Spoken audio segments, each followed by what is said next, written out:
দেখুন, 5ই আগস্টের পরে নিরাপত্তা পরিস্থিতি ক্রমাগতভাবে যথেষ্ট উন্নতি ঘটেছে। তবে এরকম ঘটনা প্রায়শই বিভিন্ন জায়গায় ঘটছে, বিশেষ করে চাঁদাবাজি, দখলদারিত্বকে কেন্দ্র করে আপনারা সেটা দেখেছেন।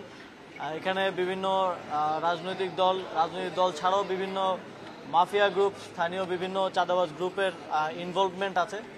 তো এইখানে যেই ঘটনাটা ঘটেছে সেটার বিষয়ে আমাদের আজকে আইনশৃঙ্খলা বিষয়ক একটা মিটিং ছিল, সেখানেও কথা হয়েছে এবং ইতিমধ্যেই একজনকে গ্রেফতার করা হয়েছে এবং নির্দেশনা দেওয়া হয়েছে যারা এর সাথে জড়িত সকলকে গ্রেফতার করার জন্য। আমরা 5ই জুলাইয়ের গণঅভ্যুত্থান পরবর্তী বাংলাদেশে কোনো ধরনের চাঁদাবাজি এবং দখলদারিত্ব যেন না থাকে। আসলে এতগুলো মানুষ কেন জীবন দিল কিংবা আহত হলো? একটা স্থায়ী পরিবর্তনের জন্য, একটা নতুন বাংলাদেশ দেখার জন্য, একটা সুন্দর বাংলাদেশ দেখার জন্য। তো আগের যে ইভিল প্র্যাকটিসগুলো ছিল সেগুলো থেকে আমরা বের হয়ে আসতে চাই। আমরা চাই যে বাংলাদেশের প্রত্যেকটি সেক্টরে চাঁদাবাজি মুক্ত, দখলদারি মুক্তভাবে যেন চলতে পারে, একটা সুন্দর প্র্যাকটিস যেন গড়ে ওঠে।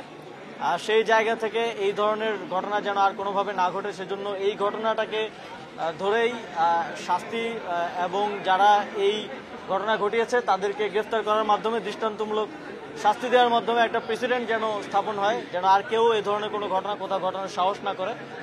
সেটা নিশ্চিত করার ক্ষেত্রে অন্তর্বর্তীকালীন সরকার কাজ করবে। ব্যবসায়ীরা আপনাদেরকে কি ধরনের বিষয় জানিয়েছে এবং পুলিশের তরফ থেকে কি জানানো হয়েছে? ব্যবসায়ীদের কোনো অভিযোগ আছে?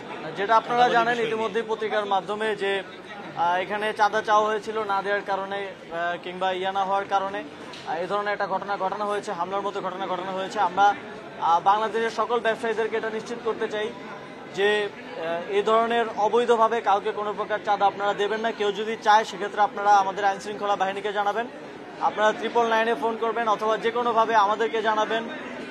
এছাড়াও সারা দেশে আপনারা জানেন এখন রাজনৈতিক দলগুলো চাঁদাবাজির বিরুদ্ধে অবস্থান নিচ্ছেন, আপনারা তাদের নেতৃবৃন্দকে জানাতে পারেন। এছাড়াও ছাত্ররা আছে, তাদেরকে জানাতে পারেন।